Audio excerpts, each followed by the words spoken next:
బాలీవుడ్ నటి జాన్వీ కపూర్పై ఓ condom company అధినేత అనుచిత వ్యాఖ్యలు చేయడం ప్రస్తుతం వివాదాస్పదమైంది. ఆ వ్యాఖ్యలు సోషల్ మీడియాలో వైరల్ కావడంతో సదరు కంపెనీ అధినేతపై జాన్వీ కపూర్ అభిమానులు తీవ్ర ఆగ్రహం వ్యక్తం చేస్తున్నారు. జాన్వీ కపూర్ బాలీవుడ్లో తనకంటూ ఒక గుర్తింపు తెచ్చుకోవడానికి ప్రయత్నిస్తోంది. అక్కడ అవకాశాలు రాకపోవడంతో దక్షిణాది చిత్ర పరిశ్రమపై దృష్టి సారించింది. ప్రస్తుతం ఇక్కడ వరుస అవకాశాలను అందుకుంటూ బిజీ హీరోయిన్గా మారింది.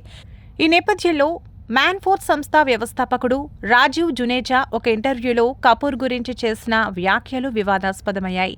తమ బ్రాండ్ కండోమ్ ప్రకటనకు జాన్వీ కపూర్, రణ్బీర్ కపూర్ సరైన ఎంపిక అని, వీరిద్దరూ కలిసి ప్రకటనలో నటిస్తే విశేష ఆదరణ లభిస్తుందని ఆయన అన్నారు.